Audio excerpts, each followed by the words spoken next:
안녕하세요. 수서동행교회 정윤환 목사입니다. 이 아침에 또 주의 말씀의 은혜의 자리 가운데 찾아오신 여러분 주님의 이름으로 축복합니다. 주님께서 우리에게 참 그 말씀을 허락해 주신 것이 얼마나 감사한지 모르겠습니다. 이 말씀 속에 우리의 또 삶의 길을 찾고 또 우리가 걸어가야 할 방향을 다시금 재조정하게 되는 은혜를 받게 되는 것 같아요. 그리고 이 말씀으로 또 내 자신을 지키고 세상의 어떤 세속적인 그 공격으로부터 우리 자신을 또 보호할 수 있는 울타리를 말씀으로 이렇게 칠 수 있다는 것이 또 하나님께서 주신 은혜다라는 생각이 듭니다. 오늘 우리 함께 기도함으로 하나님께서 주시는 이 은혜의 말씀 속으로 우리가 함께 겸손한 마음으로 나아가기를 원합니다. 함께 기도하겠습니다. 하나님, 오늘도 우리의 모두가 다 주님의 말씀 앞에 나왔습니다. 우리를 겸손하게 만들어 주십시오. 우리의 마음을 부드럽게 해 주십시오. 주님의 말씀이 우리의 심령 가운데 심기어서 깊이 심기어서 건강하게 뿌리를 내리고 30배, 60배, 100배 그렇게 열매를 맺을 수 있도록 주님, 우리를 준비시켜 주시옵소서. 감사드리며 우리 주 예수 그리스도의 이름으로 기도드립니다. 아멘. 네, 오늘 우리에게 주시는 하나님의 말씀은요, 창세기 35장 8절에서 15절까지의 말씀입니다. 창세기 35장 8절에서 15절까지의 말씀입니다. 제가 봉독하도록 하겠습니다. 리브가의 유모 드보라가 죽어서 베델 아래쪽 상수리 나무 밑에 묻히니 사람들이 그 나무 이름을 알론 바굿이라고 하였다. 야곱이 밧단 아람에서 돌아온 뒤에 하나님이 그에게 다시 나타나셔서 복을 주셨다. 하나님이 그에게 말씀하셨다. 너의 이름이 야곱이었지만 이제부터 너의 이름은 야곱이 아니라 이스라엘이다. 하나님이 그의 이름을 이스라엘이라고 하셨다. 하나님이 그에게 말씀하셨다. 나는 전능한 하나님이다. 너는 생육하고 번성할 것이다. 한 민족과 많은 갈래의 민족이 너에게서 나오고 너의 자손에게서 왕들이 나올 것이다.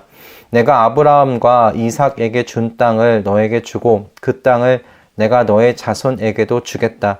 그런 다음에 하나님은 야곱과 말씀하시던 곳을 떠나서 올라가셨다. 야곱은 하나님이 자기와 말씀을 나누시던 곳에 기둥, 곧 돌기둥을 세우고 그 위에 부어드리는 제물을 붓고 그 위에 기름을 부었다. 야곱은 하나님이 자기와 말씀을 나누시던 곳의 이름을 베델이라고 하였다. 아멘. 네, 야곱은 드디어 형 에서에게 쫓겨 밧단 아람에 있는 외삼촌 라반에게 도망하던 중에 하나님과 만난 장소죠. 베델에 도착하게 되었습니다. 오늘 이 말씀에서 느껴지는 것은 하나님께서 마치 긴 여행길에서 집에 돌아온 듯, 야곱이 집에 돌아온 듯 그렇게 말씀하고 계시다. 저는 그렇게 생각이 들었어요. 9절의 말씀인데요. 야곱이 밧단 아람에서 돌아온 뒤에 하나님이 그에게 다시 나타나셔서 복을 주셨다. 하나님께서 지금 세겜의 일을 언급하고 계시지 않으세요? 지금 바로 야곱이 밧단 아람에서 떠났는데 어디 들르지 않고 베델이라는 곳에 지금 도착했다. 뭐 그렇게 지금 말씀하시는 듯 싶어요. 야곱이 지금 하나님과 약속했던 그 약속의 장소, 이 베델로 돌아온 것을 하나님께서 참 이게 기뻐하시는 듯하게 느껴집니다. 밧단 아람에서 돌아온 뒤에 그렇게 야곱이 드디어 약속의 장소에 도착한 거예요. 하나님께서 이제 20년도 훌쩍 지나버린 어떤 의미에서 이 과거의 장소인데 그 과거의 장소에 야곱이 다시 돌아오자 하나님께서 나타나셔서 야곱에게 지금 복을 주십니다. 그런데 그 복의 내용이 무엇이에요? 10절과 11, 12절 이 말씀입니다. 그런데 대부분의 사람들은 이 복이라고 이야기했을 때 11절, 12절의 내용을 이야기하곤 하죠. 자손의 약속, 그리고 땅에 대한 약속, 이것이 눈에 보이는 것이잖아요. 만져지는 것들. 이것을 보면서 이게 복이다라고 이야기를 하지 않는가 싶습니다. 그러나 이런 9절에서 복을 주셨다라고 말씀하신 뒤에 하나님께서는 야곱에게 2번에 걸쳐서 말씀하셨습니다. 오늘의 말씀을 보면 10절에서 하나님이 그에게 말씀하셨다라고 되어 있고요. 그리고 11절에 하나님이 그에게 말씀하셨다라고 이렇게 2번 하나님이 그에게 말씀하셨다라고 성경은 기록하고 있습니다. 그런데 이 두 구절에 하나님이 그에게 나타나셔서 복을 주셨다라는 이 말씀에 물려있는 말씀들이에요. 그러니까 즉, 이 10절의 말씀, 이 10절의 내용도 하나님께서 야곱에게 주신 복의 내용의 하나라고 지금 말씀하고 있는 것입니다.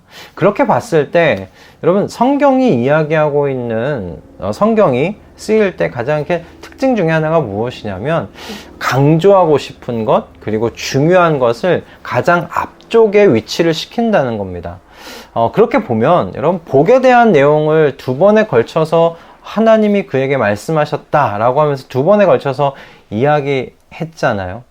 그러면 가장 앞쪽에 말한 복에 대한 이 내용이 중요하겠다라고 우리는 생각해 볼 수 있다는 겁니다. 하나님께서 야곱에게 복을 주셨다고 하셨을 때 하나님께서 지금 약복강가에서 야곱이라는 이름을 이제 이스라엘이라고 바꾸신 그 이야기를 다시 한번 말씀하고 계세요. 야곱이 그러니 이스라엘 된 거 복이다 지금 말씀하고 계시는 것 아니겠습니까?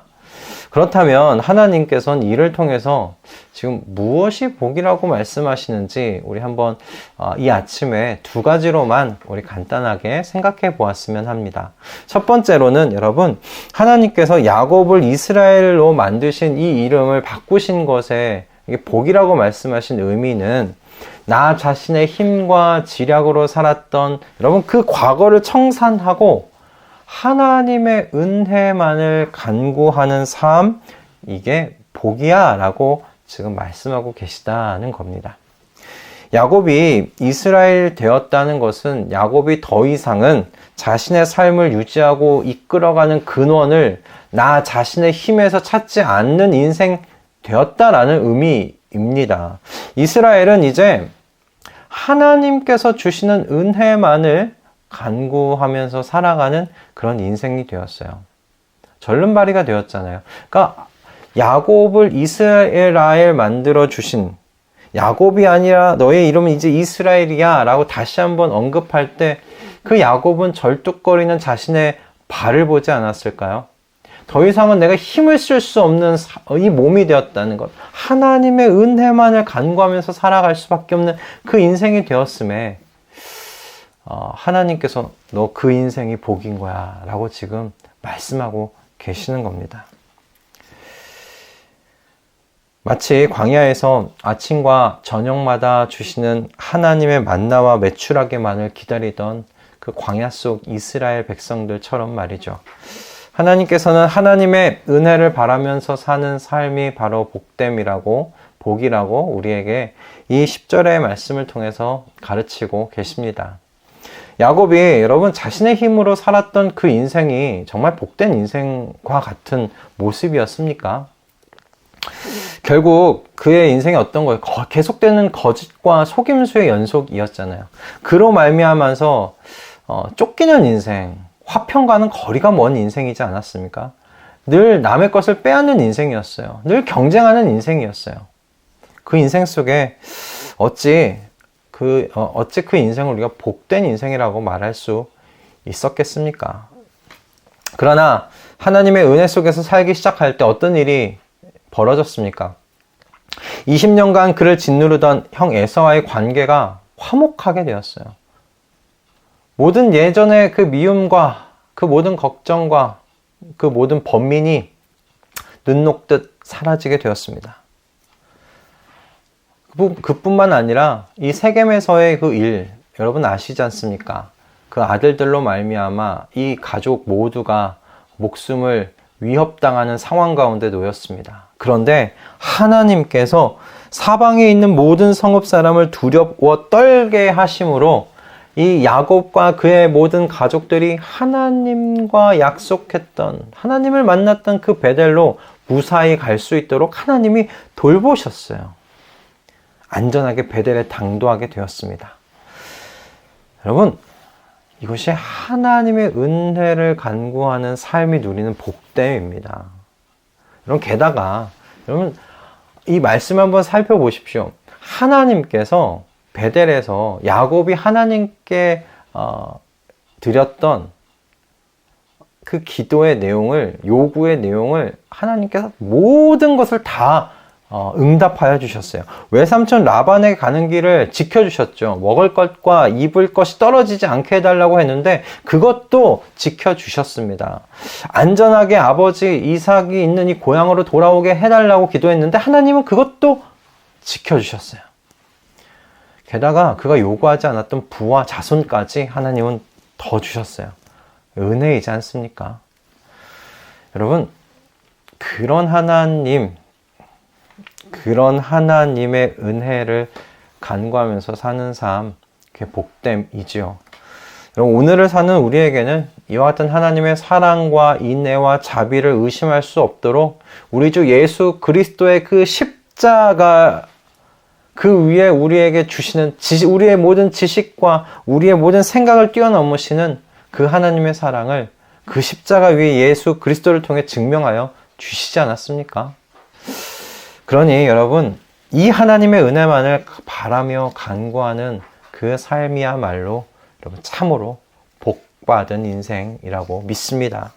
두 번째, 여러분 10절의 말씀을 통해서 우리가 생각해 볼 수 있는 건 하나님의 통치 속에 사는 것, 그게 복이라고 지금 하나님께서 가르치고 계신다. 저는 그렇게 생각합니다. 언제나 여러분, 이름은 위에 있는 사람이 아래에 있는 사람에게 주는 것이죠.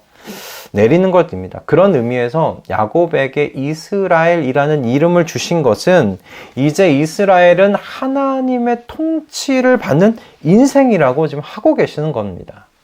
그에게 이름을 주신 하나님의 통치를 받으며 이름을 주신 그 주님께 지금 충성을 바치는 새로운 삶을 살게 된 거죠. 하나님께서 이와 같은 새로운 관계가 바로 복이라고 가르치고 계시는 겁니다. 여러분, 왜 이게 복이겠습니까? 우리를 통치하시는 분, 다시 말해 우리가 충성을 바치는 그분이 어떤 하나님이시기에 그렇습니까? 11절의 말씀입니다. 나는 전능한 하나님이다. 엘샤다이다. 말씀하고 계십니다. 여러분, 전능한 하나님이시기에 우리가 복받은 겁니다. 자신이 이렇게 말씀하시는 이유는 그 이후에 말씀하신 자손과 땅에 대한 그 약속을 내가 절대적으로 지킬 수 있는 능력을 갖고 있어 라고 하시기 위함인데요. 그렇기 때문에 우리가 충성을 바치시는 이 분이 엘샤다이 하나님, 전능한 하나님, 그렇게 우리가 복받은 거예요. 여러분, 전능하지 않은 존재에게 충성을 바치는 것보다 불행한 것이 없습니다. 전능하지 않은 존재에는 모든 것이 불명확합니다. 그가 한 약속을 정말 지킬 수 있을까? 언제나 미지수입니다. 확신할 수가 없지요. 그러나 저와 여러분을 다스리시는 하나님, 우리가 충성을 바치시는 하나님은 어떤 하나님이십니까? 전능하신 하나님이십니다. 엘샤다이 하나님이십니다. 그의 입에서 나온 모든 말씀은 반드시 이루어집니다. 그래서 이와 같은 하나님의 통치 속에 있다는 것이 복이에요. 복이에요. 전능자의 그늘보다 더 안전한 그늘이 어디 있어요? 전능하신 하나님의 그 보살핌 속에 있는 것보다 더 큰 복이 어디에 있습니까? 전능자의 그늘보다 평안이 보장될 수 있는 곳이 어디에 있습니까? 전능자의 그늘 아래로 들어가 이 전능자 하나님께 충성을 바치는 여러분, 그 인생이 정말 가장 복된 인생인 줄로 믿습니다. 자손에 대한 약속, 땅에 대한 약속, 우리는 그렇게 우리의 눈에 보이고 만져지는 것들을 복이라고 생각하기 쉽습니다. 그러나 가장 중요하고 큰 복은 야곱에게 새로운 이름을 주심으로 새로운 관계를 맺게 하신 그 하나님 자체이신 줄 믿습니다. 저와 여러분을 위하여 자기 몸을 내어주신 그 주님이 우리의 진정한 복 아니십니까? 이분과 이렇게 얽혀 사는 것, 그것이 복이란 생각이 듭니다. 야곱이라는 이름 대신에 이스라엘이라고 이름을 지어주신 그 하나님, 이건 새로운 이름을 주셨다는 것 이상으로 이제 야곱과 얽혀 사시겠다는 또 하나님의 의지이기도 하지 않을까, 그렇게 저는 생각합니다. 여러분 자신이 나는 복에서 먼 인생 같다 라고 생각하시는 분 계시다면 오늘의 말씀을 정말 더 묵상해 보실 수 있기를 권면드립니다. 엘샤다이, 전능하신 하나님의 그 통치가 이미 이 땅으로 밀려 들어와 있습니다. 전능자의 그늘 아래로 전능자께서 당신의 백성을 지금 모으고 계십니다. 하나님의 나라가 이미 여러분 임하였습니다. 이것을 믿으실 수 있기를 바랍니다. 우리의 믿음은 여러분 눈에 보이는 것을 믿는 것이 아니잖아요. 우리가 말하는 믿음은 눈에 보이지 아니하시는 그 하나님을 믿을 뿐만 아니라 눈에 보이지 아니하시는 그 하나님이 만져지지도 않는 그 약속과 그 나라를 믿는 사람들 아닙니까? 눈에 보이지 아니하시지만 전능자 하나님께서 그의 통치를 그의 백성들의 삶 속에서 이미 행하고 계신 줄로 믿습니다. 전능자의 그늘이 이미 하나님의 백성들 사이에 펼쳐진 줄로 믿습니다. 그러니 여러분, 우리는 이미 복의 근원 안에 들어와 있는 사람들입니다. 우린 이미 복받은 사람들입니다. 나타나셔서 복을 주셨다. 하나님이 그에게 말씀하셨다. 너의 이름이 야곱이었지만 이제부터 너의 이름은 야곱이 아니라 이스라엘이다. 이것이 하나님이 주신 복 가운데 들어 있습니다. 하나님의 통치가 시작되었습니다. 하나님께서 우리로 하여금 하나님의 은혜만을 간구하면서 사는 인생 만드신 것이 복이라고 지금 말씀하고 계십니다. 우리가 지금 그와 같은 사람들 되지 않았습니까? 우리는 하나님의 은혜만을 간구하면서 사는 새로운 인생들이 되었어요. 그리고 하나님의 통치가 이미 시작되었다고 믿으며 전능하신 그 하나님의 그늘 아래 우리는 살아가고 있는 줄로 믿는 사람들입니다. 우리는 복받은 사람들입니다.